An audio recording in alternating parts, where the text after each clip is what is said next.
لمحات من كيميت مع إسلام مكرم. نفرهرو.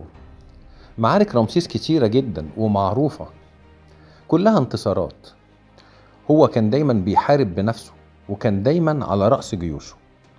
أنا عايز أكلمكم النهاردة عن واقعة محددة في معركة قادش. رمسيس كان على رأس كتيبة واحدة من جيشه، وبينه وبين باقي الكتايب مسافة كبيرة. الحيثيين انتهزوا الفرصة إن هو لوحده مع كتيبة واحدة وحصروه، وكانوا على وشك إن هم يقتلوه، لدرجة إن قائد العجلة الحربية بتاعت الملك رمسيس نصحه بالانسحاب، لكن رمسيس لأ، رفض. قال له إزاي بتقول كده؟ هو أصر على المقاومة، توجه بالدعاء للإله أمون واستنجد بيه، يعني قال يا رب خليك معايا، مدلي إيدك. فعلا الإله أمون مد إيده لإنقاذ الملك، وإيده دي هنشوفها على الجدارية بتاعت معبد أبو سمبل. لو بصينا على اللوحة اللي قدامنا نلاقي الملك له 4 أذرع. الحقيقة دول دراعين للملك ودراعين للإله أمون بيحارب معاه، مدله إيده بجد.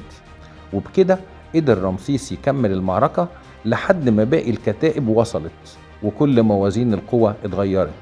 في ناس بيقولوا إن منظر ال4 دراعات ده رمز للحركة. إزاي؟ ده بينشن بالسهم والقوس، مش ممكن ايده تتهز. حركة ايه؟ ايده كانت ثابتة. دي ايد الاله امون، والنص بيؤكد هذا المعنى. الجدارية دي من معبد ابو سمبل، والمعلومات اللي انا بقولها دي مكتوبة في قصيدة كتبها الشاعر بنتاور.